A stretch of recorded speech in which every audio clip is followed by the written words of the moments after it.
So good morning everyone. आज तो नहीं बोलना पड़ेगा ना मुझे ये आर्टिकल्स है। ये आज भी फिर मुझे वही सुनना पड़ेगा कि मैम याद नहीं किए, ये हो गया वो हो गया।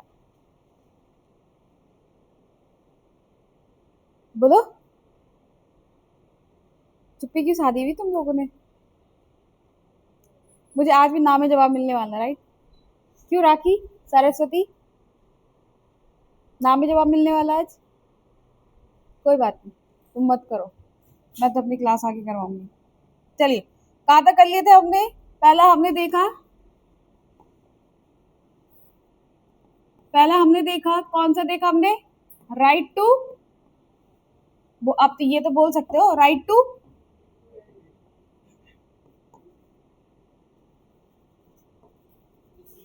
कहाँ से कहाँ तक किया हमने? दूसरा, राइट टू फ्रीडम।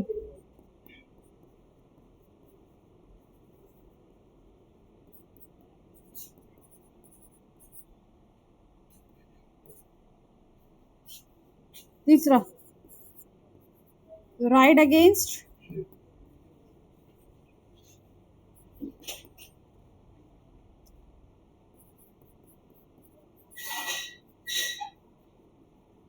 टाइम से आओ भाई, मैंने पहले दिन ही कहा था। चलिए,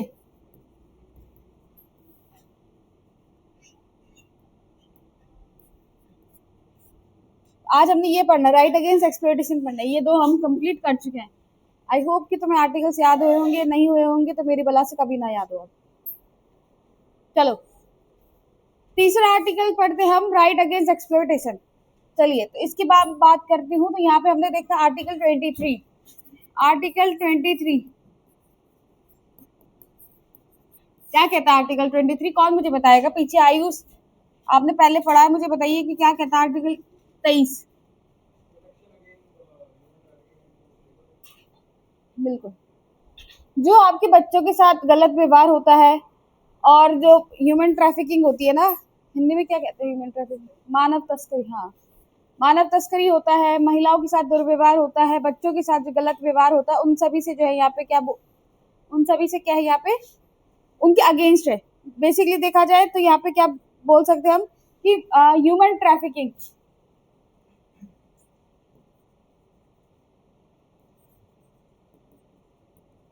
ह्यूमन ट्रैफिकिंग की मैं बात कर रही हूँ ना, और चाइल्ड लेबर। चाइल्ड लेबर है ह्यूमन ट्रैफिकिंग, यानी कि मानव के साथ गलत व्यवहार, महिलाओं पे अत्याचार, और इसमें और क्या क्या आ सकता है? हाँ, किसका क्या बोलते हैं इनको? बलात्सरम, नहीं नहीं बलात्सरम तो, हाँ, बंधुआ मजदूरी। और आपकी नजरों में और कौन से खराब काम है?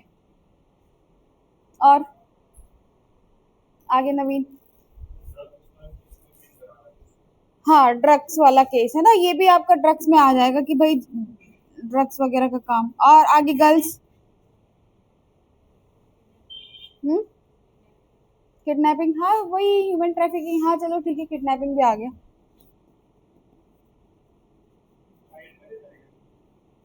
चाइल्ड मैरिज, नहीं, चाइल्ड मैरिज तो नहीं आएगा इसमें। तो यहाँ पे बेसिकली समझ में आया ना कि आगे हम किसके एक्सप्लॉयटेशन, जो शोषण है आपका, यानी कि हम हिंदी में बात करें तो कौन सा आर्टिकल पढ़ रहे हैं भाई? शोषण के विरुद्ध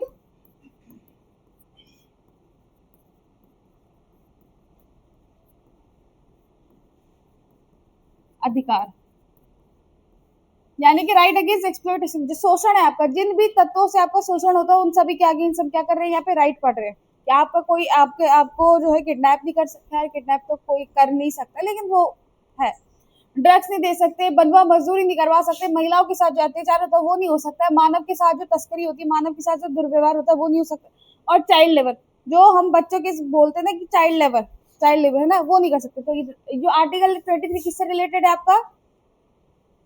ह्यूमन ट्रैफिकिंग एंड चाइल्ड, ठीक है, चाइल्ड लेबर। चल लिखेंगे आप इसे, या फिर ऐसे शॉर्ट, चलो शॉर्ट फॉर्म में रहने दो इसे, मैं आपको कंटेंट भेज दूंगी। आप लोग जो है ऐसे लिखते रहो बस।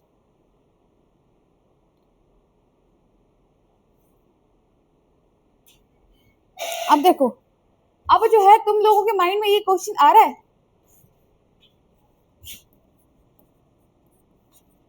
अभी हमने पढ़ा चाइल्ड लेबर। अब सरकार जो है, आप स्कूल्स में स्कूल्स वगैरह होते हैं, आओ जल्दी आओ, स्कूल्स वगैरह होते हैं, वहां पे आपने देखा होगा भाई कि सफाई अभियान करवाया जा रहा है सरकार के द्वारा, कुछ छोटे छोटे बच्चों को जो है यहाँ पे काम करवाया जाता है। अब ऐसे नहीं कि वो चाइल्ड लेबर के अंदर गिना जाए, तो यहाँ पे हम इसका एक्सेप्शन भी पढ़ेंगे। एक्सेप्शन ये है कि सरकार के द्वारा, मतलब ऐसे भी नहीं कि यहाँ पे हम सरकार को प्रमोट करें, सरकार के द्वारा अगर कोई गलत सरकार के द्वारा अगर बच्चों से कोई काम करवाया जा रहा है तो वो चाइल्ड लेबर के अंदर नहीं गिना जाएगा। अब स्कूल्स की सफाई होती है, स्कूल्स में आप घास काटते हैं, स्कूल के डेस्क साफ करते हैं, वो चाइल्ड लेबर नहीं है, उसको नहीं गिना जा सकता। तो यहाँ पे जो बेसिकली देखा जाए तो चाइल्ड लेबर किसको कहते हैं? छोटे बच्चों से जबरदस्ती काम करवाना, भीख मंगवाना, ये कुछ भी काम करवाना, गलत काम करवाना। लेकिन यहाँ पे एक्सेप्शन है कि सरकार अगर कोई काम करवाती है तो उसको चाइल्ड लेबर के अंदर नहीं गिना जाएगा। ठीक है, पहला। चलिए, आर्टिकल 23 ये कहता है। अब आर्टिकल 24 की मैं बात करती हूँ, तो आर्टिकल 24 क्या कहता है? आर्टिकल 24 क्या कहता है? बिल्कुल, प्रोटेक्शन अगेंस्ट चाइल्ड लेबर। यानी कि आपको पता है, अच्छा जहाँ पे आपने आर्टिकल 21 लिखा है ना, उसमें एक नोट पॉइंट डालो। हाँ, जहाँ पे आर्टिकल 21 लिखा है ना मैंने, उसमें एक नोट पॉइंट डालो। आर्टिकल 21 जहाँ पे 21 लिखा है, नोट ये है कि जो आपका राइट टू एजुकेशन है 6 से 14 साल के बच्चों के लिए, लिखवाया है मैंने यहाँ पे, ये पॉइंट नहीं लिखवाया मैंने, लिखा ना आर्टिकल 21, मैंने लिखवाया था ये इधर पीछे। आर्टिकल 21 में 21 खोलो, लिखा ही नहीं है 21। अच्छा, 21 में एक नोट डालना है, आर्टिकल 21 में एक नोट डालना है, और वो नोट मैं लिखवाती हूँ आपको। Right to education,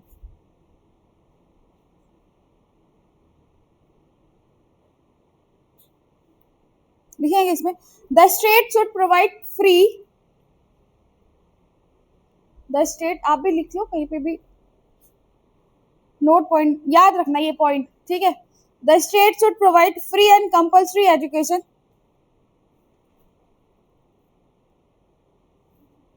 free and compulsory education to all children of the age of 6 to 4 years, 6 to 14 years, of the age of 6 to 14 years, in such a manner as the, in such a manner as the state may be,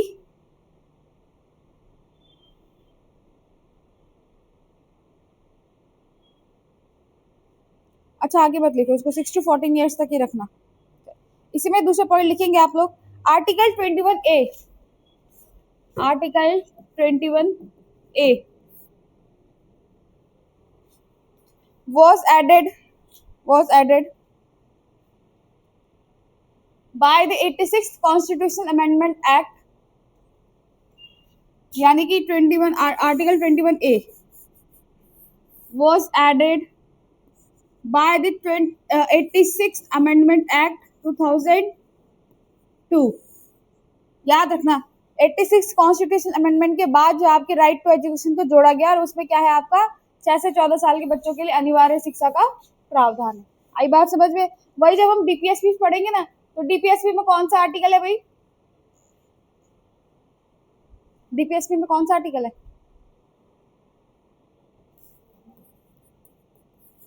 45। Hindi में लिखना, शिक्षा के अधिकार को, हिंदी में लिखो सबका, शिक्षा के अधिकार को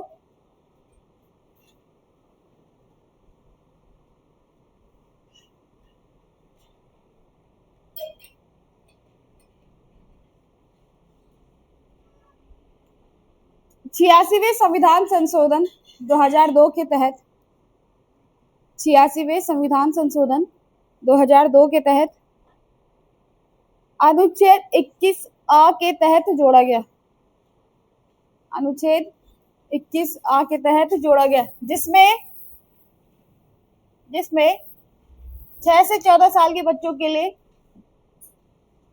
जिसमें 6 से 14 साल के बच्चों के लिए अनिवार्य शिक्षा का प्रावधान है।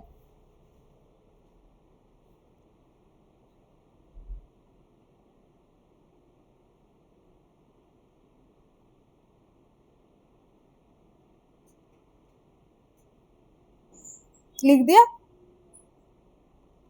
चलिए, चाइल्ड लेबर, अभी आप एक एक्सेप्शनल केस डाल रखा है कि भाई 14 साल से नीचे के जितने भी बच्चे हैं उनसे हम जो आपके कारखाने हो गए, कारखाने यानी कि आपके कैसे हो गए, हजार्डियस इंडस्ट्रीज है ना,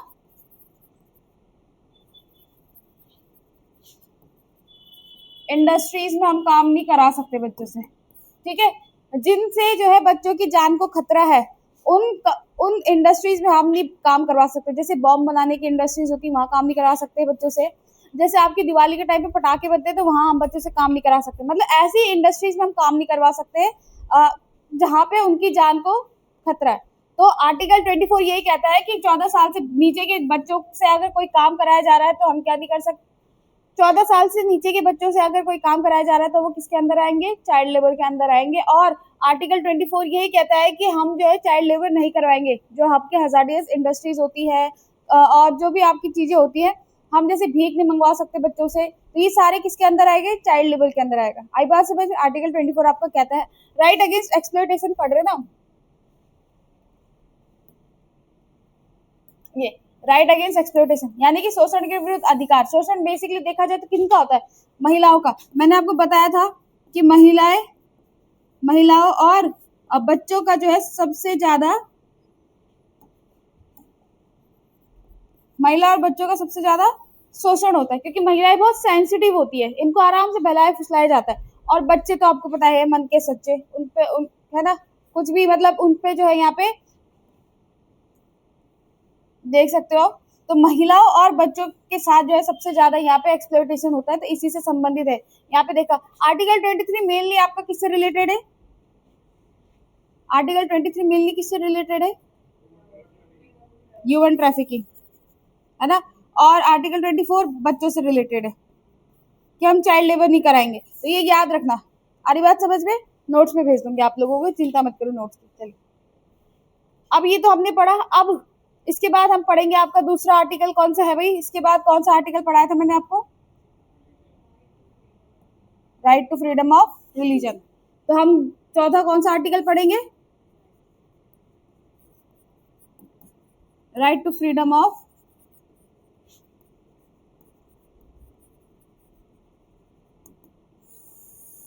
इसमें हम आर्टिकल पढ़ेंगे आपके 28 तक। 25 क्या कहता है आर्टिकल,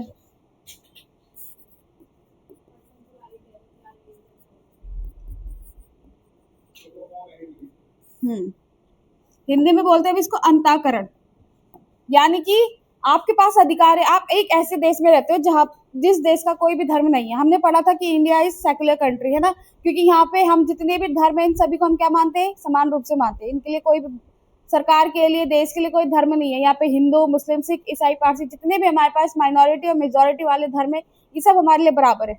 अब जब बराबर है तो जाहिर सी बात है कि एक नागरिक होने के नाते आपके पास भी अधिकार होना चाहिए कि आप कोई भी धर्म अपना सकते हो, है ना। जो आपने देखा होगा कि मुस्लिम धर्म के लोग हमारे मंदिरों में आते हैं, हम जो है मस्जिद में जाते हैं, गिरजाघर यानी कि चर्चेस में जाते हैं। तो आपके पास अधिकार है कि आप किसी भी धर्म को अपना सकते हो। अपनाना मतलब कि आपको अगर पूजा पाठ नहीं करनी है मत करो, अगर आपको गुरुद्वारा जाना अच्छा लगता है तो आप जा सकते हो। ये आपका एक ह्यूमन होने के नाते आपके पास अधिकार है। आप एक सेकुलर कंट्री में रहते हो तो आप भी एक क्या हो सकते हो, सेकुलर हो सकते हो। यानी कि आप किसी एक पर्टिकुलर धर्म को प्रमोट कर सकते हो, नहीं कर सकते, it's totally depends on you कि आप किसी भी धर्म को अपना सकते हो, नहीं अपना सकते हो, है ना। तो यहाँ पे आर्टिकल 25 यही कहता है टू परफॉर्म एनी रिलीजन, यानी कि अगर आपको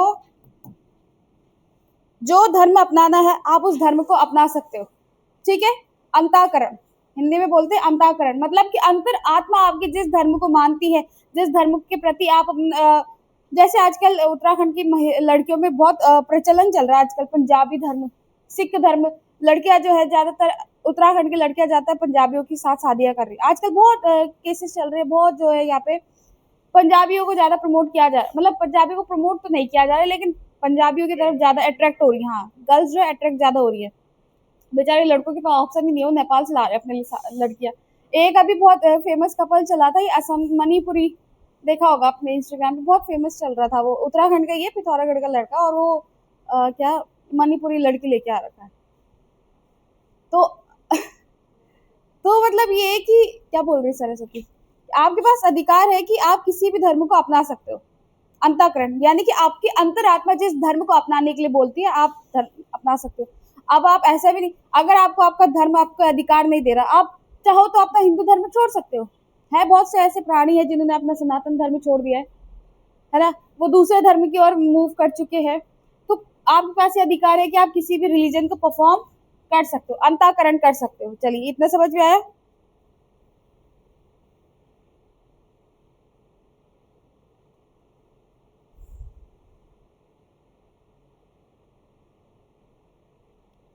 जैसे जो सिख कम्युनिटी होती है, सिख कम्युनिटी क्या करती है अपने सर पे, वो कृपाण रखती है ना, पग बोलते हैं हम जिसे, तो वो भी उनके एक धर्म का एक क्या है, अधिकार है, उनको भी पहनने का अधिकार है। सरकार ऐसा नहीं बोल सकती कि भाई तुमने पग क्यों पहना है, या कोई भी ऐसा नहीं बोल सकता कि तुम पग क्यों पहन रहे हो, क्योंकि उनका एक अधिकार है। वो उनके 5 का होते हैं ना, इस तरीके से, कड़ा, किच्छा, कृपाण, इस तरीके से होते हैं, तो वो उनके पास अधिकार है कि वो अपना पग पहन सकते हैं। ठीक है, चलिए, तो ये आपने आर्टिकल 25 पढ़ा। आर्टिकल 26 की बात करते हैं। आर्टिकल 26 क्या है, बोलो। राखी,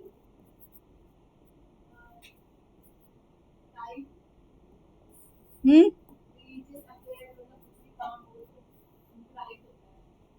क्या होता है, बोलो आयुष पीछे।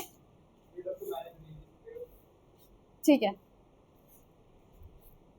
क्या बोला, freedom to, freedom to manage,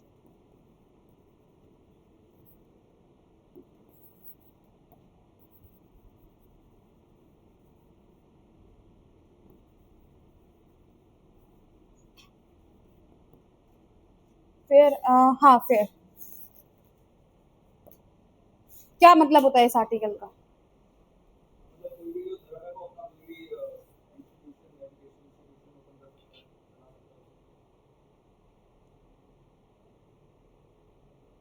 institution वाला दूसरा है, एक बार दोबारा देखो। आर्टिकल 28,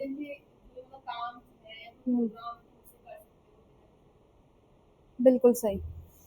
यानी कि आपके जो धर्म से रिलेटेड, आपको मान लो कि अभी जैसे यहाँ पे गुरुद्वारा है, उनको भंडारा करवाना है, अपनी इच्छा से करवा सकते हैं।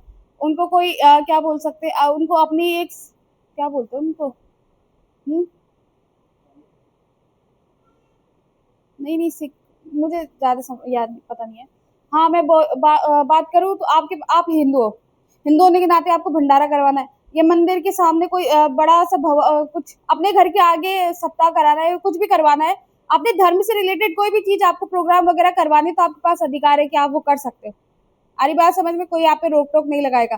पहला हमने देखा, टू परफॉर्म एनी रिलीजन, आपके पास अधिकार है कि आप किसी भी धर्म को अपना सकते हो, यानी कि आपकी अंतरात्मा जिस धर्म को अपनाने के लिए कहती है, आप उस धर्म को अपना सकते हो। ऐसा नहीं है कि आप हिंदू धर्म में जन्मे हो तो आप हिंदू को ही इम्पोज, मतलब हिंदुओं को ही क्या करेंगे, प्रमोट करेंगे। दूसरा आपने देखा article 26, freedom to manage religion, religious, hmm, hmm, आप, आपके पास अधिकार है कि आप क्या कर सकते हो, अपने रिलीजन से रिलेटेड कुछ भी, जो प्रोविजन तो नहीं, बट कुछ भी चीजें जो होती है, उनको आप अपना अपना सकते हो चलिए, आगे देखते हैं article 27,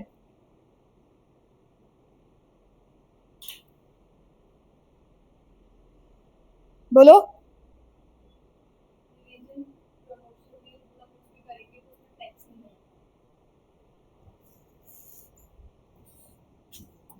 article,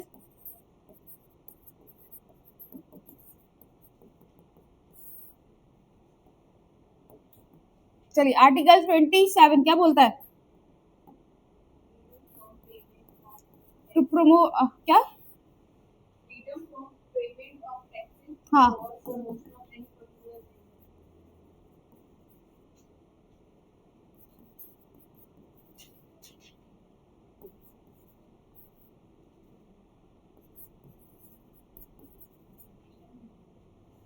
freedom of taxes for the, क्या लिखेंगे इसे?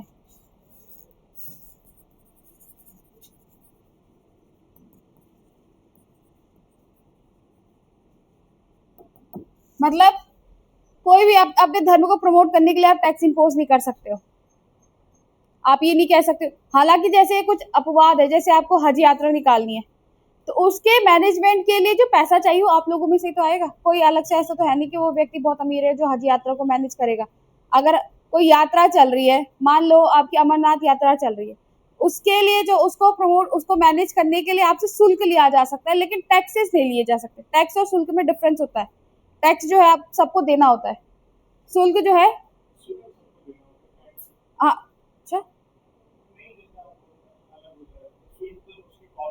हाँ हाँ, ये है शुल्क, मतलब ये कि अपनी मर्जी है, मतलब कि तुम कितना दे सकते हो, दान टाइप का हो गया। लेकिन अगर मैं टैक्स की बात करूँ तो टैक्स एक पर्टिकुलर होता है ना कि इतना परसेंट टैक्स है। अब शुल्क आप अपने हिसाब से दे सकते हो, है ना। तो यहाँ पे यही बात करी जा रही है कि अपने धर्म को आपको प्रमोट करना है, अपने धर्म से रिलेटेड आपको कोई चीजें प्रमोट करनी है तो उसमें आप लोग क्या टैक्स फ्री रहेगा, वो क्या होगा टैक्स, टैक्स फ्री। नहीं आया समझ में? नवीन को नहीं आया समझ में? क्या सोच रहे हो? हाँ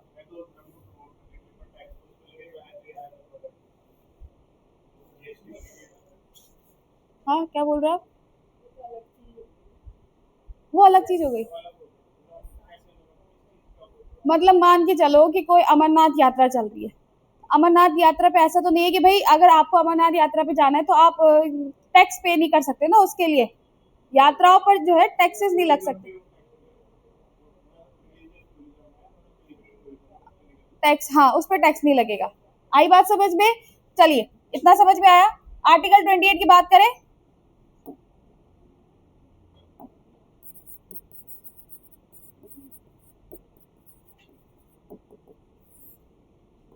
आर्टिकल 28 बीच में बातें क्यों हो रही बीच की रो में? टू प्रमोट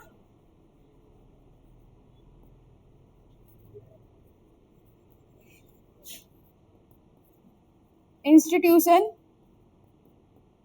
रिलेटेड टू,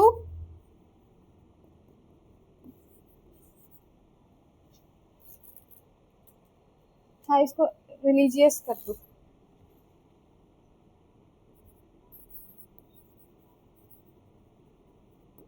क्या लिखेंगे? To promote religious educational institute, यानी कि आपकी जो माइनॉरिटी कम्युनिटी भी है, माइनॉरिटी कम्युनिटी किसको बोला है हमने? 6 समुदायों को, कौन कौन? मुस्लिम, सिख, जैन, बौद्ध, पारसी और पारसी और ईसाई, क्रिश्चियन। तो ये 6 प्रकार की आपकी जो है माइनॉरिटी कम्युनिटी है ना। तो अब इन माइनॉरिटी कम्युनिटी के पास भी ये अधिकार है कि वो अपने एजुकेशनल इंस्टीट्यूटों को क्या कर सकते हैं, प्रमोट कर सकते हैं। जैसे आपने देखा होगा कि कई जो है मुस्लिम स्कूल्स भी होते हैं, क्रिश्चियन स्कूल्स होते हैं। इस तरीके से आपके पास अधिकार है कि आप अपने जो शैक्षणिक संस्थान है उन पे भी क्या कर सकते हो, रिलीजियस रिलीजन से संबंधित अपने क्या कर सकते हो, इंस्टीट्यूशन को बना सकते हो, स्कूल्स बना सकते हो, कोई भी इंस्टीट्यूशन हो गया, कॉलेजेस बना सकते हो, कुछ भी कर सकते हो। अब यहाँ पे भी डिपेंड करता है कि जैसे आपने देखा होगा शिशु मंदिर होती है तो वहां पे क्या होता है, वो प्रार्थना वगैरह होती है, तो हिंदू धर्म से रिलेटेड प्रार्थनाएं होती है, जैसे खाना खाने से पहले प्रार्थना होती है, खाना खाने के बाद प्रार्थना होती है, स्कूल जाने से, स्कूल के मॉर्निंग में तो क्या है प्रेयर होते हैं, लेकिन जब छुट्टी होती है तो उस समय भी असेंबली लगती है पूरी, मतलब प्रेयर्स होती है कोई शिशु मंदिर से यहाँ पे पता है? तो वैसे ही यहाँ पे, अब यहाँ पे 2 कंडीशन है। अगर मान लो कि ये मुस्लिम स्कूल है, या फिर ऐसे बोलो, मुस्लिम्स पे क्यों जाए हम, ये हिंदू स्कूल है। अब हिंदुओं के पास भी अधिकार है ना कि वो अपने धर्म को प्रमोट कर सकते हैं, हिंदू। अब एक तो ये हिंदू स्कूल है, चलो ये तो अब हिंदू बच्चे चले गए इसमें। इफ इन केस यहाँ पे कोई दूसरी कम्युनिटी का बच्चा चला गया, यानी कि कोई क्रिश्चियन चला गया या फिर मुस्लिम चला गया या फिर क्रिश्चियन चला गया, जैन चला गया, अब जाहिर सी बात है कि आपके पास अधिकार है कि आप अपने धर्म से रिलेटेड एजुकेशन इंस्टीट्यूट खोल सकते हो। हिंदू बच्चा है तो उसको सनातन धर्म की शिक्षा मिल रही है, तो जाहिर सी बात है, आई बात समझ में। लेकिन व्हाट अबाउट दीज माइनॉरिटीज, अगर ये माइनॉरिटी कम्युनिटी का बच्चा इस स्कूल में पढ़ने लग गया तो क्या ये जब कंपल्सरी होगा कि उसको जो है वो एजुकेशन लेनी पड़ेगी? मान लो कि आप शिशु मंदिर में पढ़ते हो, एक हिंदू होने के नाते आपको जो है वहाँ पे क्या मिल रही है, भगवत गीता पढ़ाई जा रही है, मान लो। हाँ, मतलब मान लो कि आपकी धार्मिक पुस्तकें होती है, जो आपकी हॉली बुक्स होती है वो पढ़ाई जा रही है, मान लो महाभारत या गीता पढ़ाई जा रही है, तो हिंदू होने के नाते तो आप पढ़ लोगे। लेकिन जो माइनॉरिटी कम्युनिटी का बच्चा है वो पढ़ेगा? वो उस पर डिपेंड करता है।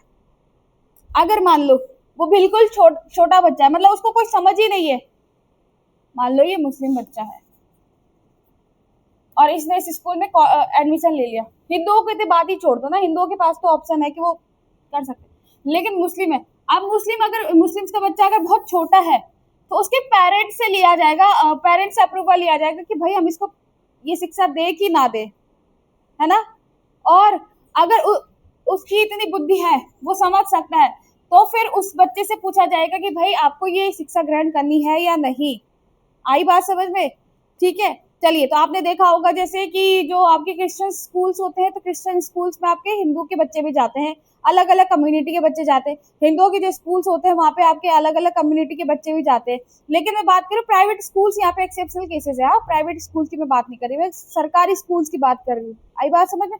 जैसे सरकारी स्कूल में एक शिशु मंदिर ही ले लो, है ना, तो वहाँ पे जो आपकी हॉली बुक्स करवाई जाती है, पढ़ाई जाती है, तो अगर इफ इन केस अगर किसी दूसरे नॉन हिंदू बच्चे ने वहाँ पे एडमिशन ले लिया, तो उसके पेरेंट्स से अप्रूवल लिया जाएगा एडमिशन के टाइम पे या किसी भी टाइम पे, जब वो बहुत छोटा है, उसको नहीं है इतनी समझ में, आई बात समझ में, तो उसके पेरेंट्स से अप्रूवल लिया जाएगा कि भाई हम इस बच्चे को ये शिक्षा दे कि ना दे।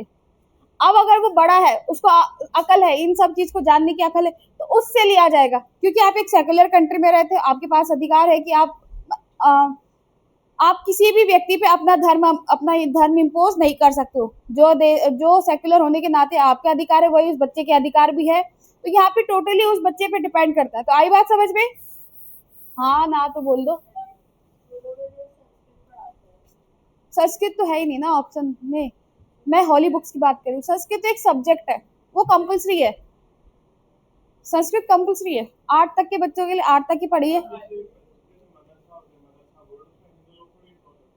अपनी इच्छा से नहीं होते ना वो, जाओ मिल जाए एडमिशन तो जाओ, मना कौन कर रहा है? हाँ अलाउड क्यों नहीं होती,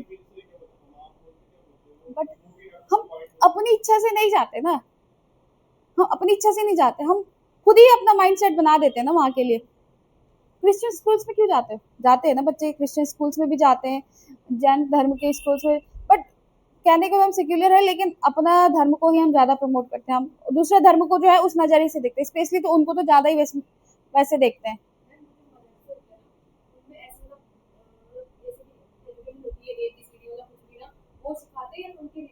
उनका रिलीजन का भी सिखाते हैं, उनको कुरान पढ़ाई जाती है उसमें, उनको नॉर्मल शिक्षा भी दी जाती है जैसे हमको दी जाती है। अब जैसे शिशु मंदिर है, शिशु मंदिर में आपको नॉर्मल स्कूल्स चलती है, एनसीईआरटी चलती, लेकिन साथ में क्या पढ़ाई जाती है? महाभारत गीता, ऐसी हॉली बुक्स भी पढ़ाई जाती, तो वैसे उनके लिए क्या हो गई? कुरान हो गई। तो अलग शिक्षा के साथ साथ उनकी कुरान चलती है।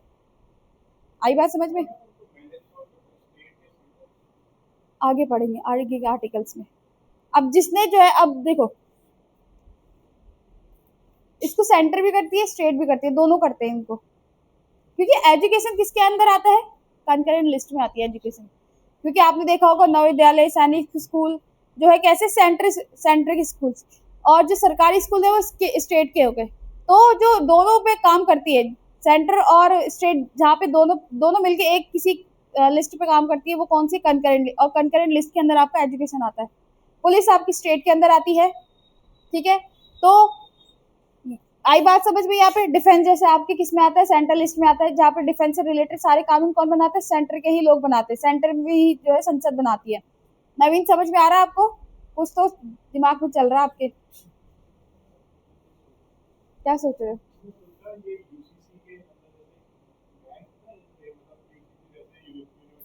हाँ हाँ हाँ।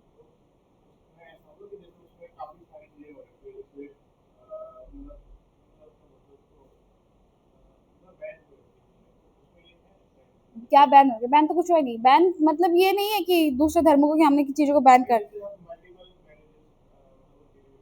अब सब एक जैसे है।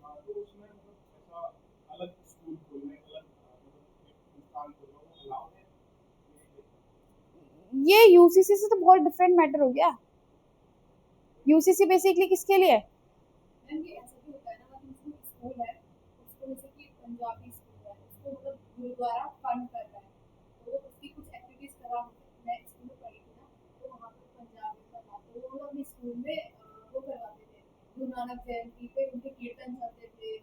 हाँ तो करवा सकते हैं, इस आर्टिकल के तहत यही तो कह रहे हैं कि आप अपने धर्म को जो है प्रमोट कर सकते हो। एजुकेशन अब कुछ भी करवा सकते हो ना, जैसे आपने बोला कि गुरुद्वारे में जो उनके सिस्टम चलता, अब मुस्लिम्स के स्कूल्स में जैसे कुरान पढ़ाई जाती है, हमारे स्कूल्स में महाभारत, ये कुछ हमारी हॉली बुक्स पढ़ाई जाती, तो यही तो बात है कि यहाँ पे अपना एजुकेशन स्कूल्स खुलवा सकते हो, लेकिन उसमें आप अपना वो भी कर सकते हो, अपने धर्म को प्रमोट भी कर सकते हो। डाउट क्लियर हुआ? यूसीसी वाला पॉइंट समझ में आ गया वहां से? ठीक है चलिए। वो अपनी इच्छा है, अपना धर्म है ये।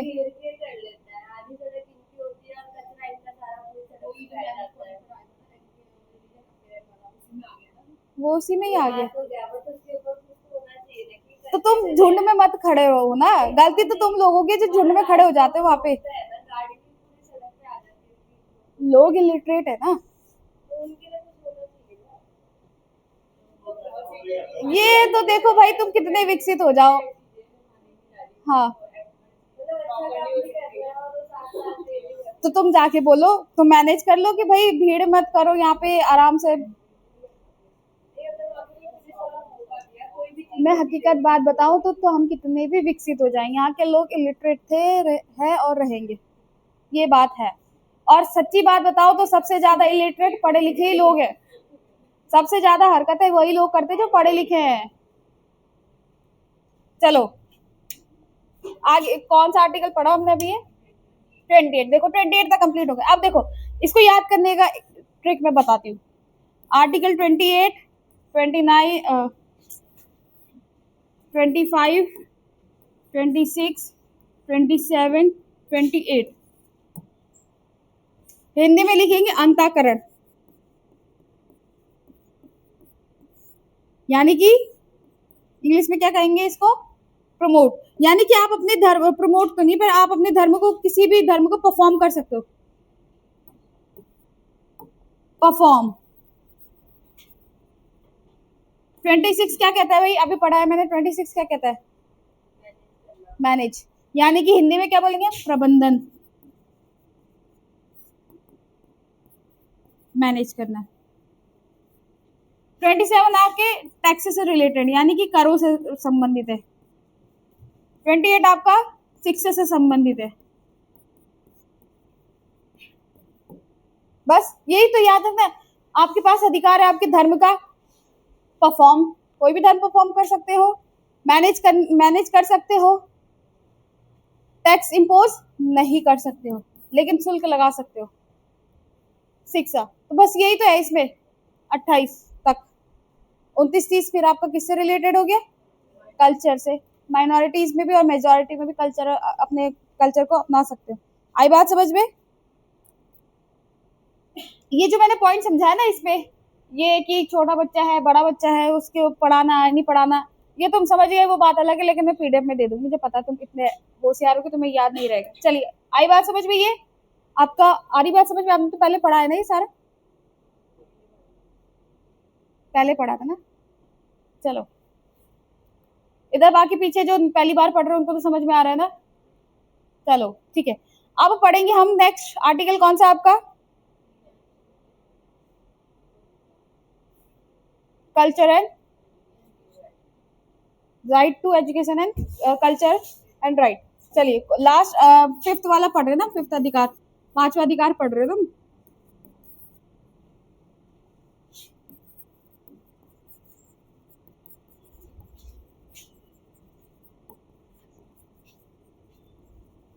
Right to culture and education. चलिए आर्टिकल 29 कौन मुझे बताएगा? अब देखो आर्टिकल्स आपके दिन ब दिन बढ़ते जा रहे हैं, याद हम करेंगे नहीं, हम तो बहुत ढीठ बच्चे ना, तो हम नहीं करेंगे। चलो बताएगा मुझे कौन? सबसे पहले तो इसको पढ़ने से पहले तो आपके पास पता होना चाहिए कि संविधान में आपका माइनॉरिटी टर्म को नहीं डिफाइन किया गया कि माइनॉरिटी क्या है, बट स्टिल हम बोलते हैं कि हमारे समाज में कितनी माइनॉरिटी है? 6। मुस्लिम, क्रिश्चियन, जैन,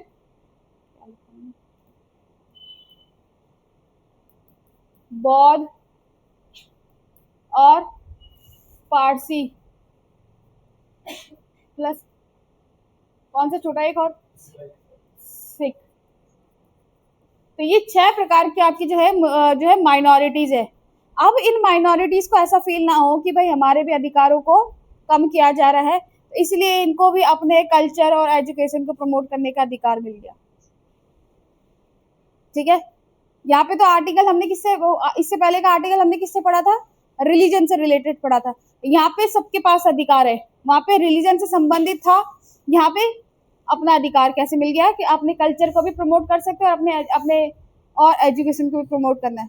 थोड़ा बहुत मैच होता है आर्टिकल 20 राइट आपका जो आपका हमने पढ़ा था राइट टू रिलीजन और right to culture and education, की थोड़ा बहुत मिक्स होता है क्योंकि वो भी उसमें आपकी माइनॉरिटी टर्म भी है और इसमें भी आपका माइनॉरिटी टर्म आता है। ठीक है, तो कंफ्यूज मत होना। वहां पे हमने देखा कि आप अपने धर्म से रिलेटेड कोई भी चीज को प्रमोट कर सकते हो, परफॉर्म कर सकते हो, एजुकेशनल इंस्टीट्यूट खोल सकते हो अपने, है ना। टैक्सेस इंपोज नहीं कर सकते हो, लेकिन जो आपके शुल्क वगैरह होता है उनको ले सकते हो, कोई भी यात्रा वगैरह निकलती है उनको मैनेज करने के लिए। आर्टिकल 29 कहता है, क्या कहता है? अच्छा, प्रोटेक्शन ऑफ माइनॉरिटी। अगर मैं बात करूं तो यहाँ पे इसका अगर मैं बात करूं तो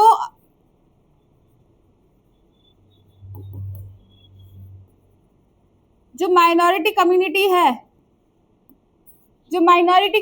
है उनके हितों को भी हमने बचा के रखना है।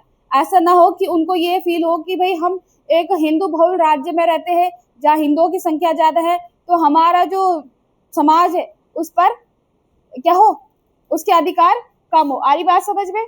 यानी कि अगर मैं बात करूं तो हम हिंदू राष्ट्र है, ऐसा ना हो कि भाई सिख समुदाय को लगे कि भाई यहाँ पे हिंदुओं को ज्यादा प्रमोट किया जा रहा है, हमको प्रमोट नहीं किया जा रहा है। मुस्लिम्स को ऐसा लगे कि भाई हमको प्रमोट नहीं किया जा रहा है, हिंदुओं को प्रमोट किया जा रहा है, ऐसा ना हो। इसलिए जो है यहाँ पे ये आर्टिकल दिया गया आपका आर्टिकल 29। अब आर्टिकल 29 में भी जो है आर्टिकल 29 का ए कहता है, ये पढ़ा है आपने सब क्लॉज 1 पढ़ा? क्या कहता है आर्टिकल 29 का सब क्लॉज 1? पीछे आयुष, आर्टिकल 29 का सब क्लॉज 1 क्या कहता है? नहीं बताया? देखो कोई मतलब एरिया है ना, जो माइनॉरिटी है वो अपनी लैंग्वेज को बचा सकती है। हाँ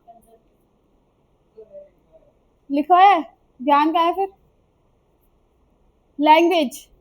आपकी जो लैंग्वेज है, आपका जो कल्चर है उसको बचा सकती है।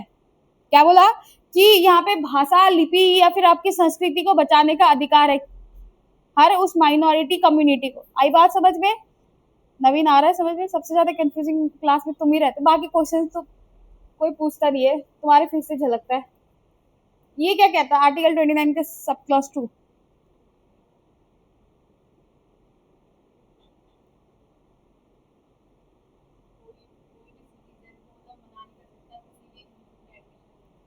यानी कि कोई भी सरकार के अंदर कोई भी स्कूल है, चाहे उसको भले सेंटर या फिर स्टेट सरकार जो है, मान लो कि ये हम बार बार इन पे क्यों जा रहे हैं,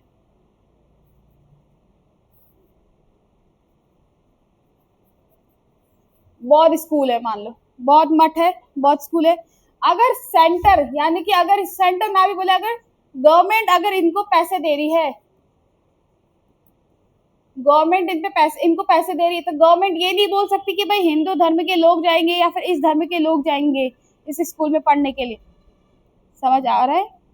मतलब कि सरकार के द्वारा अगर किसी भी शिक्षण संस्थान को पैसा दिया जा रहा है तो सरकार ऐसा नहीं कह सकती। सरकार मतलब उसकी जाति के अकॉर्डिंग या उसके धर्म के अकॉर्डिंग उस व्यक्ति पे उस बच्चे पे भेदभाव नहीं कर सकती। अगर आपको मान लो कि आपने बॉल स्कूल खोला, सरकार आपको पैसे दे रही है, तो सरकार ये नहीं कह सकती कि भाई यहाँ पे जो हिंदू हिंदू के बच्चे ज्यादा होने चाहिए।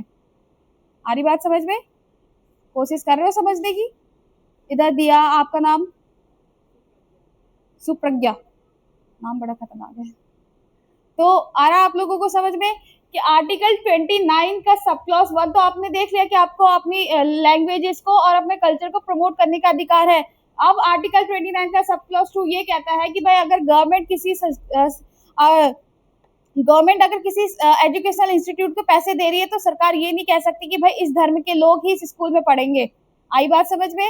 चलिए आर्टिकल 29 यही कहता है कि प्रोटेक्शन ऑफ माइनॉरिटीज, यानी कि माइनॉरिटीज के भी हितों को जो है यहाँ पे प्रोटेक्शन मिलेगा। उनको ऐसा फील ना हो कि भाई हम मेजोरिटी वाले देश में रहते तो हमारा नुकसान हो या फिर हमारे जो अधिकार है उनको कम किया जाए, कुछ इस तरीके से। चलिए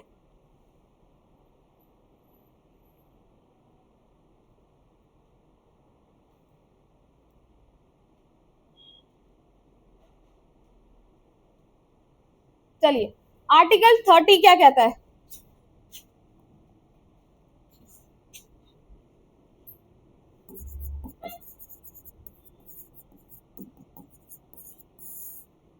आर्टिकल 30 क्या कहता है? क्या कहता है आर्टिकल 30? हम्म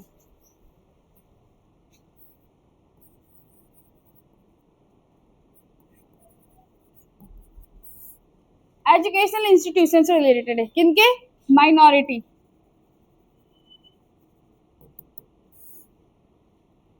अब यहाँ पे एक पॉइंट है, कहा गया है यहाँ पे कि कोई भी माइनॉरिटी कम्युनिटी है, मान लो कि कोई भी एक माइनॉरिटी कम्युनिटी अपने माइंड में सोच लो कौन सा, तो उसके पास अधिकार है कि वो अपने कल्चर अपने अकॉर्डिंग क्या कर सकती है, अपनी इच्छा से एक शिक्षण संस्थान खोल सकती है, आप अपना एक एजुकेशन इंस्टीट्यूशन खोल सकती। बट यहाँ पे वो अपने धर्म के लोगों को प्रमोट करने के लिए कुछ रिजर्वेशन भी दे सकती है। मतलब मान लो कि मुस्लिम स्कूल है, मुस्लिम मदरसा है, मदरसा ही कहते हैं ना उनके स्कूल को, हाँ मदरसा है। अब मान लो अब स्कूल्स में तो कोई भी बच्चा जा सकता है, लेकिन यहाँ पे ये प्रोविजन किया गया है कि मान लो कोई मुस्लिम का मदरसा है तो वो अपने धर्म के बच्चों को प्रमोट करने के लिए कुछ रिजर्वेशन दे सकती है। यानी कि वो बोल सकते हैं कि भाई 50% के बच्चे 50% रिजर्वेशन किन बच्चों के लिए? भाई मुस्लिम बच्चों के लिए है, बाकी का शेष जो बचा वो बाकी अलग धर्म के लोगों के लिए। तो यहाँ पे सरकार खुद कहती है, सुप्रीम कोर्ट ने ये डिसीजन दिया है कि भाई अपना कोई माइनॉरिटी कम्युनिटी अपना एजुकेशन इंस्टीट्यूट खोलती है तो उसमें उसके पास ये अधिकार है कि वो अपने धर्म से रिलेटेड बच्चों के लिए क्या कर सकती है, रिजर्वेशन के प्रोविजन कर सकती है। जैसे आपकी सरकार क्या करती है, आपके जो आपका डिप्रेस क्लासेस है, SC ST के लिए रिजर्वेशन का प्रोविजन करती है, EWS के लिए रिजर्वेशन करती है। उसी प्रकार से जो आपका माइनॉरिटी कम्युनिटी का अगर कोई स्कूल है तो उसमें भी रिजर्वेशन का प्रोविजन किया गया है, वो अपने धर्म के बच्चों को रिजर्वेशन दे सकती है। आई बात समझ में? ये आपके जो ये आपके मतलब अधिकारों का उल्लंघन नहीं होगा। आई बात समझ में? इतना समझ में आया? चलिए 1 बाय 1 रिविजन करें आपके सारे आर्टिकल्स को। अब एक और देख लो, 31 आर्टिकल 31 देख लो। 31 क्या था आपका? राइट टू प्रॉपर्टी था, लेकिन राइट टू प्रॉपर्टी को अब आर्टिकल भाग 12 और आर्टिकल 300A के तहत क्या बना दिया? एक लीगल राइट बना दिया। तो ये मैं कई बार समझा चुकी हूँ। तो आर्टिकल 31 में आपका जो है क्या था? राइट टू प्रॉपर्टी था। और आर्टिकल 19 का सब क्लॉज 7 में भी आपका ये आर्टिकल ये प्रोविजन था। आई बात समझ में? चलिए आर्टिकल 32, आर्टिकल 32 क्या कहता है? Right to constitutional remedies, right to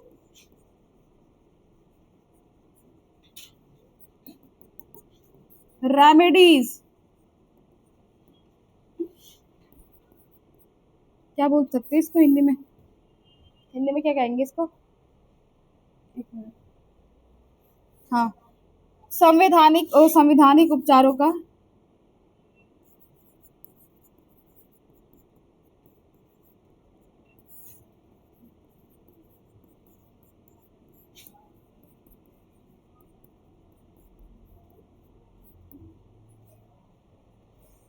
सरकार के द्वारा, आपके संविधान के द्वारा, आपके अगर मौलिक अधिकारों को, आपके जो फंडामेंटल राइट्स है, अगर उनको किसी देश के किसी भी व्यक्ति के द्वारा या देश के द्वारा इंटरप्ट किया जा रहा है, हार्म किया जा रहा है, तो आपके पास खुद से एक अधिकार है कि आप उस अधिकार को उल्लंघन होने पे क्या कर सकते हो, सुप्रीम कोर्ट जा सकते हो।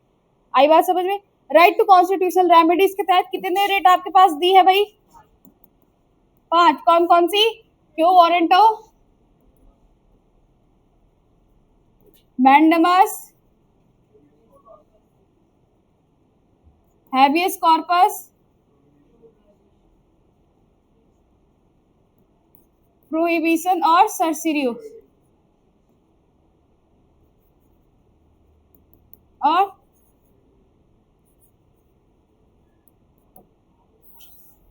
आर्टिकल 32 के तहत। आई बात समझ? ये क्यों वारंटो। अब मुझे बताएगा कौन कि क्यों वारंटो क्या है? टू बॉडी ऑफ, यही है ना? यानी कि अगर किसी व्यक्ति के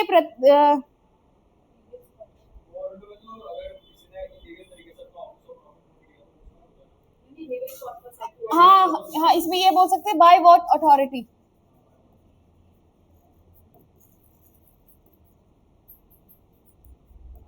मैंडेमस में क्या लिख सकते हैं हम?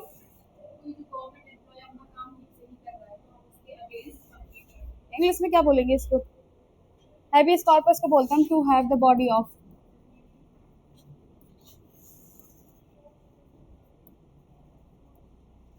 मैंडेमस को क्या कहते हैं?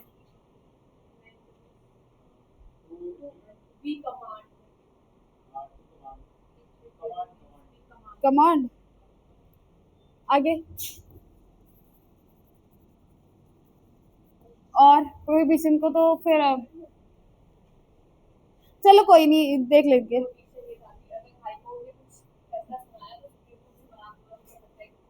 हाँ, सुप्रीम कोर्ट उसको ले सकता है हाई कोर्ट से।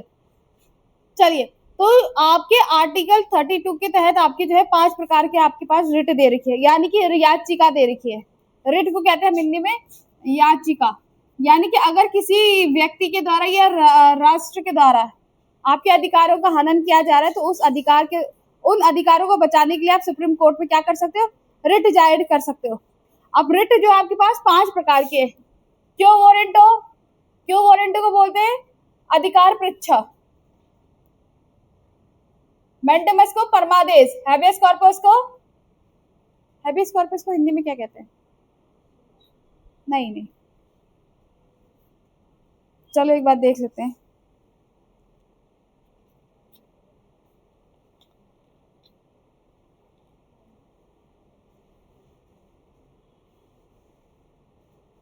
हैबियस कॉर्पस को, हाँ, बंदी प्रत्यक्षीकरण, इसको कहते हैं बंदी प्रत्यक्षीकरण। और प्रोहिबिशन को कहते हैं प्रतिषेध। और सर्सिरियो को तो फिर उत्प्रेषण कहते हैं। इस तरीके से नाम है इनके हिंदी में। सर्सिरियो को कहते हैं उत्प्रेषण, मैं लिख देती हूँ यहाँ पे। सर्सिरियो को कहते हैं उत्प्रेषण।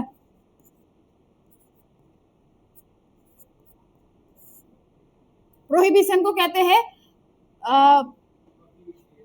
हाँ, प्रतिषेध।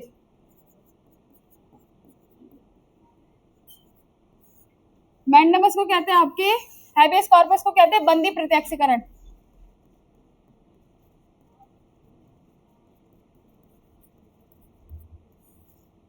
मैंडेमस को कहते हैं परमादेश। कुछ तो याद है मुझे हिंदी में ये। और क्यों वारंटो को कहते हैं अधिकार पृच्छा। देख ले एक बार, चेक कर लो मैं सही लिख रही हूँ, सारे सही है। हिंदी में नाम नहीं पता ना इनके। चलो, ये 5 प्रकार के आपके पास रिट दे रखी हैं।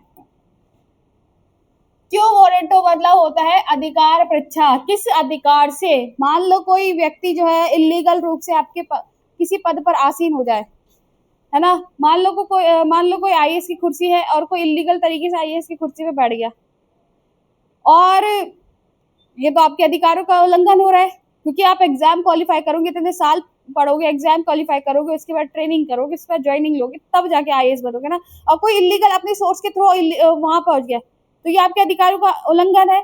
तो उस केस में आप क्या बोल सकते हैं, क्यों वारंटो रिट लगा सकते हो उस व्यक्ति के ऊपर। सुप्रीम कोर्ट उस व्यक्ति को कहेगी कि भाई किस अधिकार से आप जो है इस कुर्सी पर आसीन हुए या इस पद पर आसीन हुए। तो बेसिकली देखा जाए तो क्यों वारंटो तब लगती है जब कोई व्यक्ति जो है अवैध रूप से, इलीगल रूप से किसी संवैधानिक पद पर बैठ जाए, संवैधानिक पद ना भी बोले बल्कि किसी पद पर आसीन हो जाए, उस कंडीशन में आप क्या लगा सकते हो, क्यों वारंटो रिट लगा सकते हो आर्टिकल 32 के तहत। देखो, रिट लगाने के लिए भी सुप्रीम कोर्ट में आप लोग जा सकते हैं आर्टिकल 32 के तहत, और हाई कोर्ट में कौन से आर्टिकल के तहत जा सकते हो, 226 226 के तहत आप हाई कोर्ट जा सकते हो, और आर्टिकल 32 के तहत आप सुप्रीम कोर्ट जा सकते हो।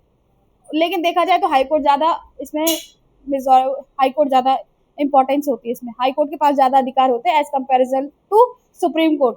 सुप्रीम कोर्ट सबसे सर्वोच्च बॉडी है, लेकिन रिट के मामले में हाई कोर्ट के पास ज्यादा अधिकार होते हैं।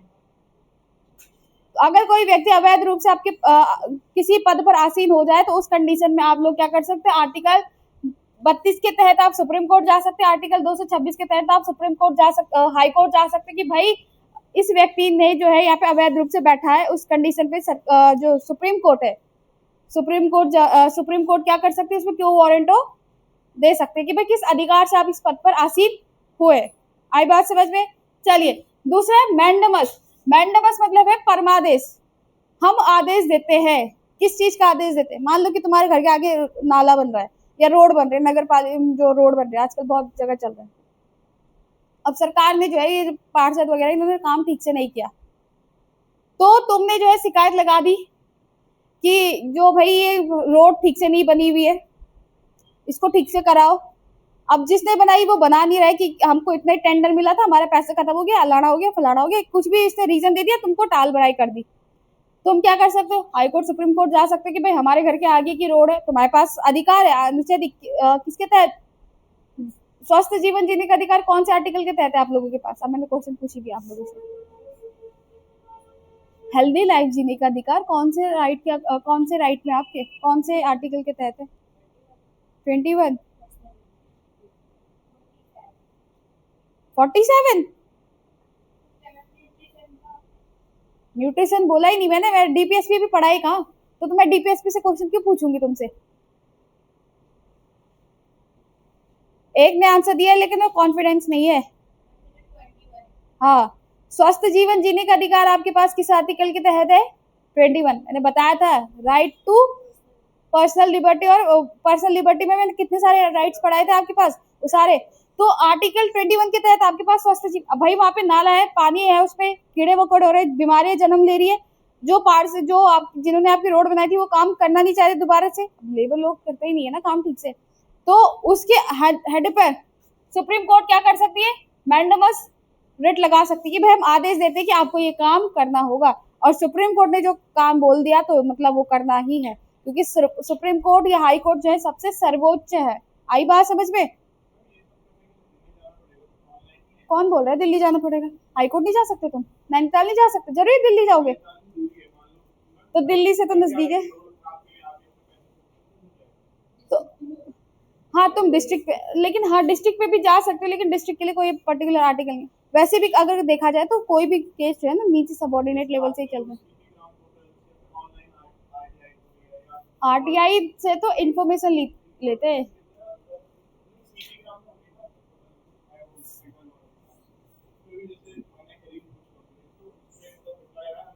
क्या रिप्लाई है, क्या रिप्लाई है कि हम कर देंगे आज ये काम,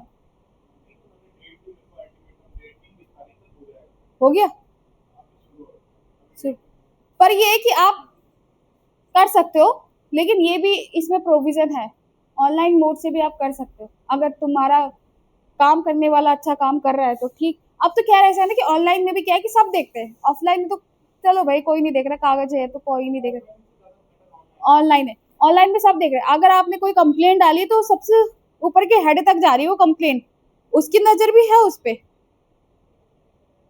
बोलो। अब फोन तुम नहीं चलाते, उनके पास वो फोन, उनके पास मेल्स आते हैं। हाँ ऐसे भी कर सकते हो तुम। हाँ तुम्हारे पास टाइम है मैसेजेस देखने का, वो चेक करने का कि मेरे पापा ने खाना खाया। उनके पास भी तो अधिकार है कि भाई हमारे लोगों ने ठीक से देख काम, हमारे लोगों के लिए काम ठीक से हो रहा है या नहीं हो रहा है। चलो आगे देखिए नेक्स्ट। मैंडेमस समझ में आया। हैबियस कॉर्पस, बंदी प्रत्यक्षीकरण, मतलब शरीर के साथ प्रस्तुत करो, किसके सामने, न्यायालय के सामने। कौन बताएगा मुझे हैबियस कॉर्पस क्या होता है?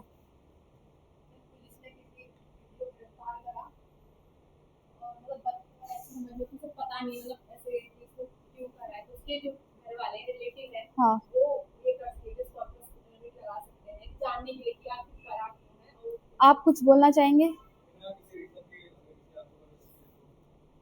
और कोई हैबियस कॉर्पस?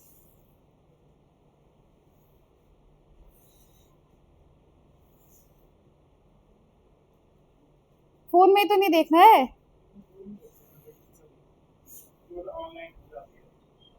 हो रही है तो हो जाती है, लेकिन मैं एक बुक की लैंग्वेज समझा रही हूँ आपको यहाँ पे जो बुक में दे रखा है। चलो और कोई हैबियस कॉर्पस?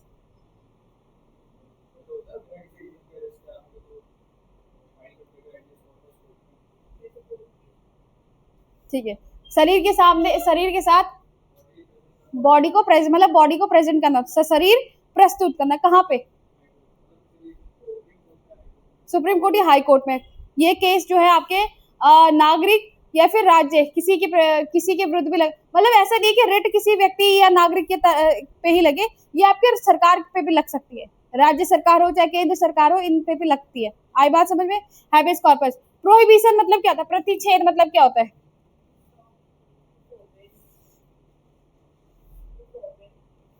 आगे और अगर हाईकोर्ट कोई आदेश देने वाली हो किसी केस पे तो सुप्रीम कोर्ट से हो सकती है हाँ हाँ सही बोल रही हो, मैंने रुकना क्यों, तुम सही बोल रही हो। नहीं, वो सुप्रीम कोर्ट बोलेगा ना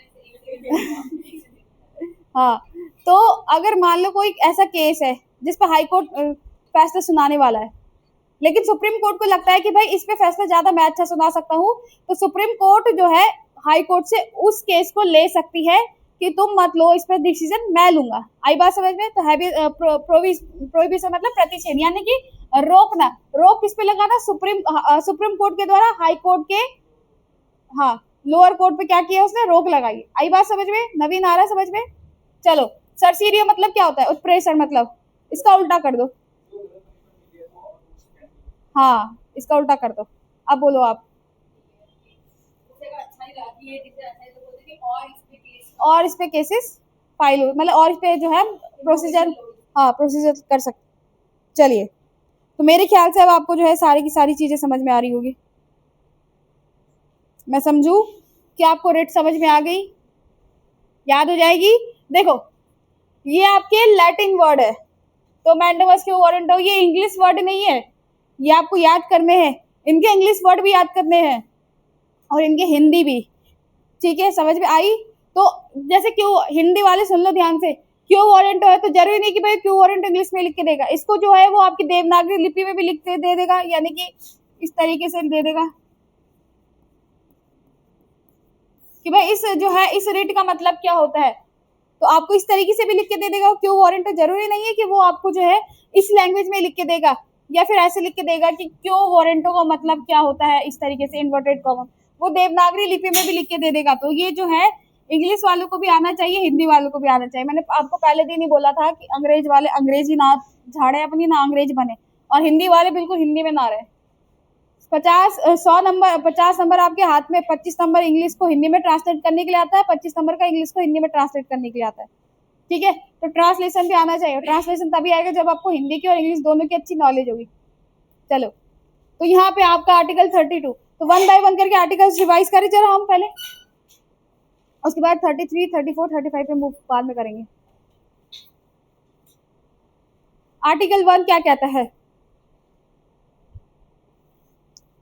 आर्टिकल पहला क्या कहता है? India that is Bharat shall be the union of state। इसका सब क्लॉज 2 क्या कहता है? हाँ, वो सब क्लॉज 1 ही है। इसको जो है तुम सब क्लॉज 1 ही मान के चलो कि India that is Bharat shall be। इसका sub clause 2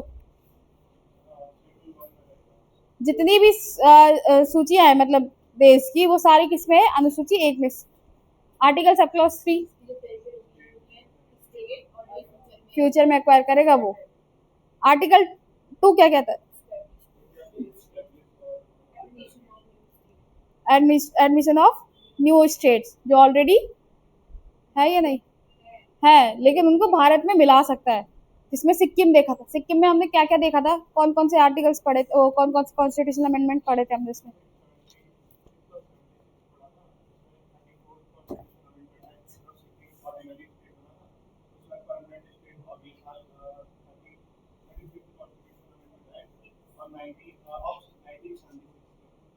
thirty fourth constitutional amendment act of 1975 से वो बना था एक ordinary state. 35 constitutional amendment act of 1976 से बना था वो परमानेंट स्टेट। ये 36 से, हाँ 36 और 35 इंपॉर्टेंट है उसमें। चलो अब आर्टिकल 3, हाँ जिसमें हमने एग्जाम्पल बांग्लादेश का पढ़ा था। भारत बांग्लादेश में सीमा का डिवीजन हुआ था। 100 कॉन्स्टिट्यूशनल अमेंडमेंट एक्ट हमने देखा था, कब का? 2019। आर्टिकल 4 बहुत इजी है कि 2-3 में जो भी संविधान चेंजेस हुए वो 368 के तहत कॉन्स्टिट्यूशनल अमेंडमेंट एक्ट नहीं माने जाएंगे। Article 5 citizenship by domicile. Article 7, article 6 migration from India to from Pakistan to India. Article 7, हाँ इंडिया से पाकिस्तान, पाकिस्तान से फिर भारत आए। आर्टिकल 8 एनआरआई, एनआरआई याद रखना। आर्टिकल 9, हाँ अगर आप भारत के नागरिक हो तो आपकी स्वतः ही नागरिकता नहीं, अगर आपने किसी दूसरे देश की नागरिकता ली है तो आपकी भारत की नागरिकता अपने आप ही अबॉलिश हो जाएगी। आर्टिकल 10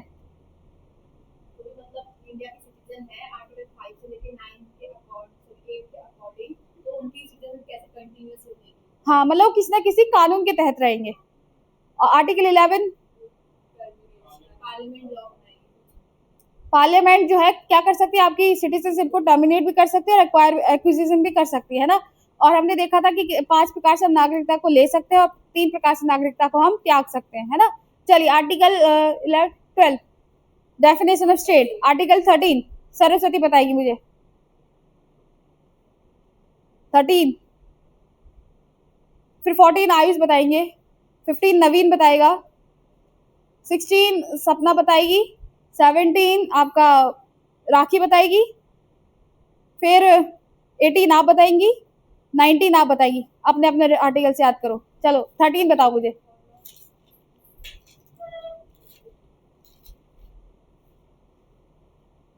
एक्स पोस्ट, क्या बोला था मैं? Pre constitutional law, post constitutional law.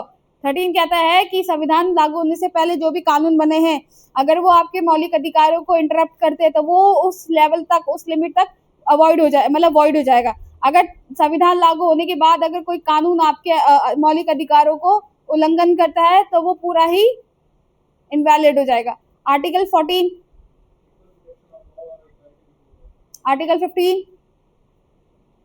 हाँ हाँ आप इसे 13 तो मैंने इधर बोला था, 15 कोई भी हो, आर्टिकल तो याद होनी चाहिए। अच्छा 15 जाति धर्म लिंग के आधार पर हम भेदभाव नहीं करेंगे। आर्टिकल 16 सपना अवसर की समानता, जाति धर्म लिंग के आधार पर हम किसी की अपॉर्चुनिटी पर हार्म नहीं करेंगे। Article 17 abolishment of untouchability. 16 बोला मैंने कि हम जो है किसी भी व्यक्ति पे उसकी अपॉर्चुनिटी के बेसिस पे हम उसको डिस्क्रिमिनेट नहीं कर सकते हैं, यानी कि अवसर की समानता, सबके पास इक्वल अपॉर्चुनिटी है। जाति धर्म लिंग के आधार पर हम किसी भी व्यक्ति के साथ उसकी अपॉर्चुनिटी के बेसिस पे डिस्क्रिमिनेशन नहीं कर सकते। आर्टिकल 17 किसको बोला था मैंने? Abolishment of untouchability. 18 title. 19 to form. नहीं, मैंने कहा था वन बाय वन सीक्वेंस में याद रखना है। आर्टिकल 19 का सब क्लॉज ए कहता है आपके पास राइट टू फ्रीडम है और एक्सप्रेशन है। आर्टिकल 19 का 2 कहता है असेंबली कर सकते हो, पीसफुल असेंबली कर सकते हो। आर्टिकल 13 कहता है आपका थर्ड कहता है एसोसिएशन फॉर्म कर सकते हो। 19 का 4 कहता है कि आप मूवमेंट कर सकते हो। 5 कहता है कि आप रेजिडेंस ले सकते हो कहीं भी। 6 कहता है कि आप अपना व्यवसाय चला सकते हो। 20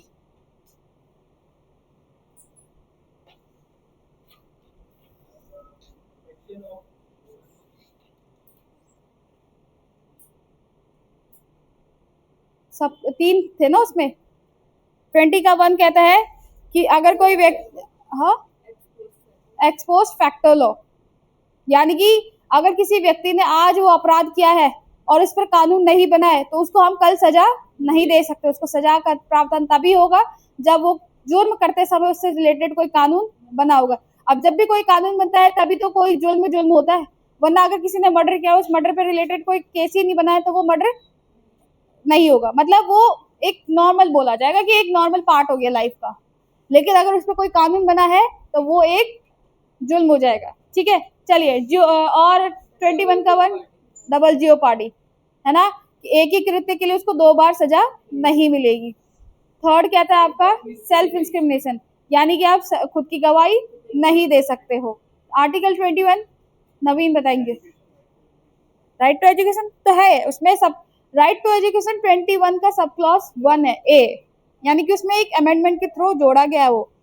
अगर मैं बात करूं आर्टिकल 21 की तो आर्टिकल 21 कहता है लिबर्टी ऑफ पर्सनल लाइफ, अपना स्वतंत्र पूर्वक जीवन जीने का आपके पास एक अधिकार है। उसमें रिलेटेड हमने बहुत सारे अधिकार पढ़े थे कि सुप्रीम कोर्ट ने कितने प्रकार के अधिकार दिए आपको जीवन जीने के लिए, जैसे जीवन साथी चुनने का अधिकार, सोने का अधिकार, अलाना फलाना, बहुत सारी चीजें हमने देखी थी। स्वस्थ जीवन, noise pollution, air pollution, water pollution, इन सब से जो है।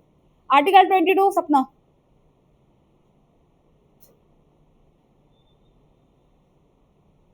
और कुछ पर्सन गिरफ्तार होता है तो उसके पास 4 राइट्स होते हैं।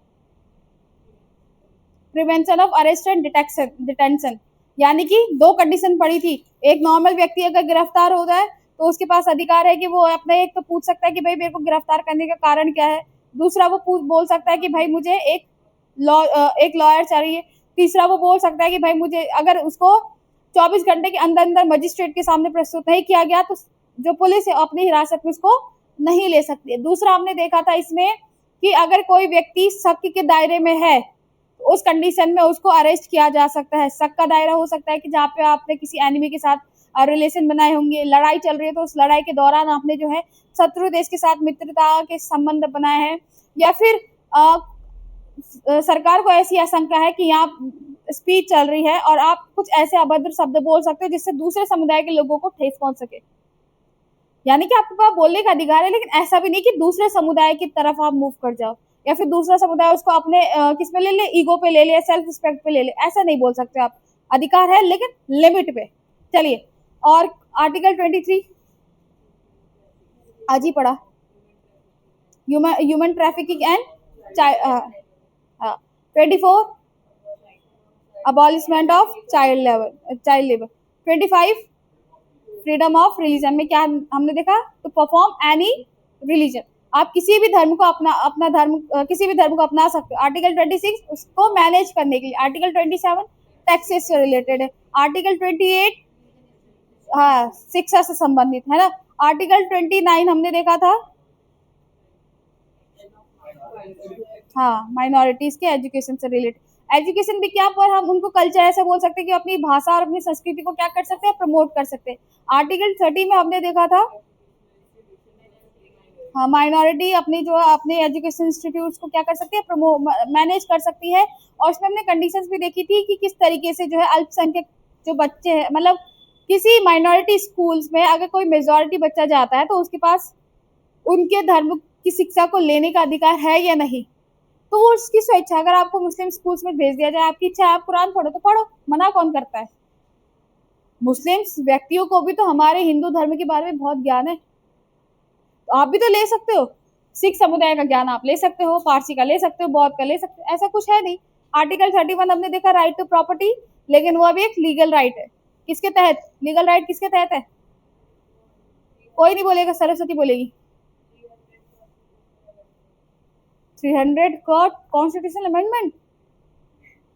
नहीं, सपना मुझे बताया कि कॉन्स्टिट्यूशनल अमेंडमेंट कौन सा था, वो जिससे हमने लीगल राइट बताया था, राइट टू प्रॉपर्टी को। 44वां 1978। ठीक है, कौन से भाग में है वो? अनुच्छेद 300 का 300 का के तहत अब एक ये क्या बन गया, एक कानूनी अधिकार बन गया। चलिए, आर्टिकल 32 भी हमने पढ़ा, quo warrant of mandamus habeas corpus prohibition certiorari. किसी को कोई डाउट? चलो आगे देखते हैं हम।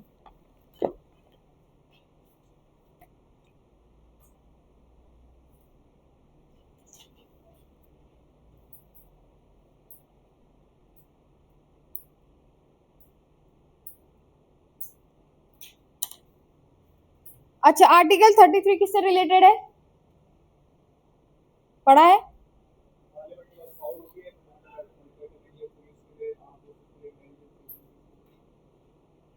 मिस राखी, आप कुछ कहना चाहेंगी? आपके तहत आर्टिकल 33 क्या कहता है?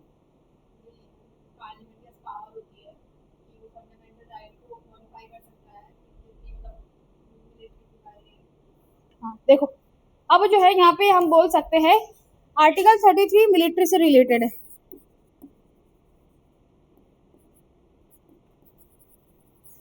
यानी कि मिलिट्री में जैसे आपकी आर्मी आ गई, पुलिस आ गई, और जो आपके सीआरपीएफ, बीएसएफ, ये सीएसएफ, ये होती है ना आपकी अर्धसेना बल, जो ना तो सेना होती है ना पुलिस होती है, दोनों का मिक्सचर रूप होती है, वो जो आपकी बॉर्डर एरियाज पे रहती है। बीएसएफ कहाँ रहती है, कहाँ पे, पता है किसी को? और बांग्लादेश। आईटीबीपी तिब्बत वाले रीजन पे। सीआरपीएफ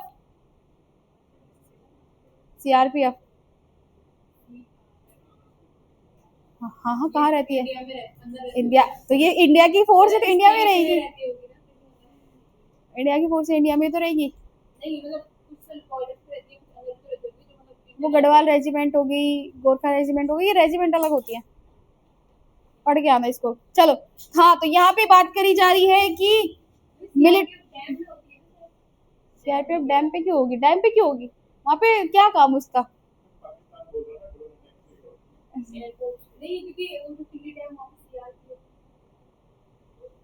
इनका मेन जो काम होता है, अब तो जैसे आप नीट का पेपर कराने के लिए कल क्या हुआ था, एयरफोर्स ना, तो ये तो इनका एक वैसा काम हो गया कि भाई छोटा मोटा काम दे दिया इनको।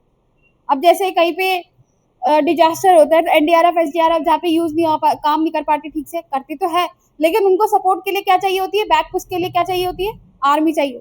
आर्मी का मेन काम थोड़ी है ये, लेकिन फिर भी हम आर्मी के बगैर कुछ नहीं कर सकते ना। वही बात है यहाँ पे कि डैम्स में भी होगी, लेकिन जो मेन रीजन है इनका जो है वो बॉर्डर एरियाज को सिक्योरिटी प्रोवाइड करना होता है। चलिए, आर्टिकल 33 की मैं बात करूं, मान लो यहाँ पे कोई सभा चल रही है, पुलिस आई या कोई फौजी आया, उसने जो है नवीन को गिरफ्तार कर लिया, उठा के ले गई। अब आप लोगों ने मौलिक अधिकार पढ़े में, आपको पता है कि किसी भी बॉडी के पास, किसी के पास ऐसी अथॉरिटी नहीं है कि वो किसी भी व्यक्ति को उठा सके, गिरफ्तार कर सके। आपने मौलिक अधिकार पढ़े, आप एक कैसे जागरूक देश के निवासी हो, मतलब जागरूक लोग हो, उग्र खून है आपके अंदर, तो आप तो भाई कर दिया कि भाई नवीन को उठा कैसे दिया इन्होंने। लेकिन इंटरनल बात देखी जाए तो उनको मिलिट्री को पता है ना कि नवीन हमारे शक के दायरे पे उपद्रवी काम कर सकता है। तो इसी कंडीशन में आर्टिकल 33 के तहत क्या है, यहाँ पे पार्लियामेंट के पास अधिकार है कि वो जो आपके पुलिस है, सेना है, इनके जो अधिकार है वो क्या कर सकती है, मॉडिफाई कर सकती है। अभी आर्टिकल 34 की मैं बात करूं तो मार्शल लॉ समझाऊंगा, यानी कि मार्शल लॉ किससे रिलेटेड है आपका, मार्शल लॉ क्या होता है, जहाँ पे मिलिट्री रूल चलता है, जिस एरिया में मिलिट्री रूल चलता है, तो जिस एरिया पे सेना का शासन चलता है उस एरिया के लिए जो अधिकार है, लोगों के अधिकार है, और जो मिलिट्री पर्सन जो रूल कर रहे उनके, और जो जिन पे रूल कर रहे हैं, दोनों के लिए कानून बनाने का अधिकार किसको है, सेना किसको है, पार्लियामेंट को है, ताकि वो उनके मॉडिफाई कर सके। अब जिस एरिया पे मिलिट्री रूल चल रहा है तो वहां पे जाहिर सी बात है कि नॉर्मल कंडीशन नहीं चल रही होगी। जैसे हमारे जहां पर भी सेना शासन लगता है, सैन्य शासन लगता है, इसका मतलब वो एरिया कैसा है, कैसा एरिया है वो, डिस्टर्बिंग एरिया है। वहां पे कुछ ना कुछ डिस्टर्बिंग एलिमेंट्स होंगे जो डिस्टर्बेंस क्रिएट करेंगे। तो इसीलिए जो है यहाँ पे आर्टिकल 33 और आर्टिकल 34 इसी से रिलेटेड है, मिलिट्री से रिलेटेड। क्या कहता है कि यहाँ पे तो देखा हमने कि मिलिट्री एरिया, मिलिट्री पर क्या जो आपके आम पर्सन से इनके अधिकारों पे मॉडिफाई कर सकता है। आर्टिकल 34 कहता है कि जिस एरिया पे मार्शल लॉ चल रहा है उस एरिया के लिए उनके अधिकारों को क्या कर सकता है, आगे मॉडिफाई कर सकता है। जैसे मैं बात करूं जैसे मैं बात करूं तो कोई डिस्टर्बिंग एरिया है जहां पे, हाँ बोल सकते हो, तो जो आप लोग बोल सकते हैं कि जो डिस्टर्बिंग एरियाज है जहाँ पे सेना का शासन चल रहा है, हाँ वहाँ पे राष्ट्रपति शासन चल रहा था।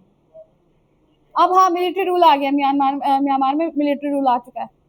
तो सॉरी वो तो मणिपुर था ना जो, नहीं म्यांमार तो है ना।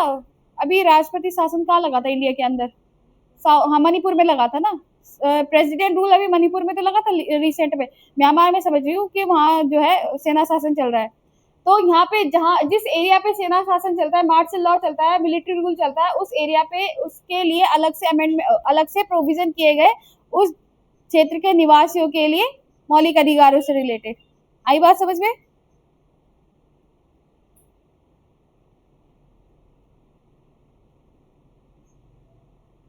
आ रहा है समझ में? या फिर इसको ऐसे मान के चलो कि जिस एरिया में आपका मिलिट्री रूल चल रहा है उस एरिया पे आपके फंडामेंटल राइट जो होते हैं क्या हो जाते हैं, निलंबित हो जाते हैं। यानी कि इसको इस तरीके से समझ लो कि जिस एरिया पे मिलिट्री रूल चल रहा है वहां पे आपके फंडामेंटल राइट्स होंगे ही नहीं, क्योंकि वो डिस्टर्बिंग एरियाज है। डिस्टर्बिंग एरियाज में अगर आप किसी व्यक्ति को मौलिक अधिकार दे दोगे तो कोई जो दोषी व्यक्ति होगा वो तो बच जाएगा, है ना। हाँ तो कुछ ऐसे काम कर दिए कि भाई जो, तो वही बात करी जा रही है कि आर्टिकल 34 के तहत ये कहा गया है, स्पेशली ध्यान रखना। आर्टिकल 34 ये कहता है कि जिस एरियाज में आपका मिलिट्री रूल चल रहा है उस एरिया में आपके कोई भी मौलिक अधिकार नहीं होते, उस एरिया के नागरिकों के लिए फंडामेंटल राइट्स नहीं होते, क्योंकि वो डिस्टर्बिंग एरियाज है। वहां पे कोई व्यक्ति ऐसे दंगे दंगे करने वाली बातें कर दे, अगर कोई काम ऐसे कर रहा है जहाँ से जो है कुछ दंगे भड़क जाए, तो इस तरीके से चलिए अगर किसी दंगे भड़का दिए किसी ने, अब उसको अरेस्ट कर लिया, अब अरेस्ट होने के नाते भी तो एक व्यक्ति के अधिकार है कि वो कुछ कुछ इस तरीके से प्रोविजन कर सकता है कि मैं बच जाऊं। तो वही बात है यहाँ पे कि मौलिक अधिकार उस एरिया में निलंबित हो जाएंगे, उस एरिया में जो है मौलिक अधिकार होंगे ही नहीं। आर्मी पर्सन इस देश के नागरिक है, एक नागरिक होने के नाते उनको भी वही अधिकार है जो आपके पास अधिकार है। लेकिन मैं बात करूं तो मिलिट्री पर्सन के पास कुछ थोड़े बहुत अधिकार आपसे ज्यादा है, ये बात याद रखना। और दोनों के लिए दोनों के लिए अमेंड दोनों के लिए कौन करेगा रूल बनाने का काम? पार्लियामेंट, विधानसभा नहीं कर सकती है, स्टेट लेजिस्लेचर नहीं कर सकती है। चलिए आर्टिकल 35 क्या कहता है आपका? आर्टिकल 35 क्या कहता है? हाँ आर्टिकल 35 कहता है कि आपकी फंडामेंटल राइट्स को और प्रभावी बनाने के लिए पार्लियामेंट कानून बना सकती है, उसको और अच्छे से इन्फोर्स करने के लिए, इम्प्लीमेंट करने के लिए पार्लियामेंट कानून बना सकती है। बस मेन जो आपके आर्टिकल जो है यहाँ पे 12 से लेके कितने तक है, 32 तक तो मेन है, लेकिन 33 और 34 भी याद रखना है क्योंकि आर्मी रिलेशन से है। अगर आजकल जैसे ऑपरेशन सिंदूर चला और कई जो है आसपास जो अलग अलग देशों में भी कई जो है यहाँ पे मिलिट्री रूल चल रहा है, तो हो सकता है कि क्वेश्चन बन जाए। क्वेश्चन ऐसे नहीं बनता कि भाई एग्जामिनर का मुंह मन किया उठा के दे दिया, क्वेश्चन बनता है सिलेबस में भी कैसे, आजकल के सिनेरियो के हिसाब से। ऑपरेशन सिंदूर चल रहा है तो वो आपसे आर्टिकल से रिलेटेड क्वेश्चन पूछ सकता है। एरिया जैसे आजकल पूछा था, क्या चल रहा था आजकल वो, हाँ ये कौन सी स्टेट है यहाँ पे, हॉर्मूज स्टेट, उससे रिलेटेड क्वेश्चन याद कर लेना। इसी साल का करंट अफेयर में बहुत चल रहा है। जैसे आपका यूरोप के साथ हमारा FTA हुआ था, फ्री ट्रेड एग्रीमेंट हुआ था, उससे रिलेटेड भी क्वेश्चंस देख लेना कि क्वेश्चन क्या बन सकते हैं। जैसे फ्री ट्रेड एग्रीमेंट में कितना टैक्स था, कितना हो गया, क्या फ्री हो गया, इससे पहले आपने कब किया था, किसके साथ किया था, ये सारी चीजें देख लेना। जैसे आपका हॉर्मुज स्ट्रेट है यहाँ पे, तो देख सकते हो कि हॉर्मुज स्ट्रेट जो है किस किस देश के साथ लगती है, और हॉर्मुज स्ट्रेट जो है वो किन दो सीज को डिफरेंट, मतलब किन दो सीज के बीच में बैरियर का काम करती है। इस तरीके से एग्जाम अपने हिसाब से नहीं बनता, एग्जाम करंट सिनेरियो के हिसाब से बनता है। अगर करंट के साथ आप हो तो आप एग्जाम को आराम से एनालाइज कर सकते हो। फिलहाल मैंने थोड़ी बहुत क्वेश्चन समझा चुके हैं आपको। तो यहाँ पे आज मेरी तरफ से आपके आर्टिकल्स कंप्लीट हो चुके हैं। नोट्स मैं आप लोगों को नोट्स आज शाम तक तो नहीं भेज पाऊंगी, मैं कोशिश करूंगी 2-3 दिन में भेज दूँ, ठीक है। आई बात समझ में? PDF बनी नहीं थी इसलिए मैंने यहीं से कराया। PDF बनने में थोड़ा टाइम लग जाएगा, आजकल मैं थोड़ा बिजी चल रही हूँ। चलिए आज के लिए इतना ही करते हैं।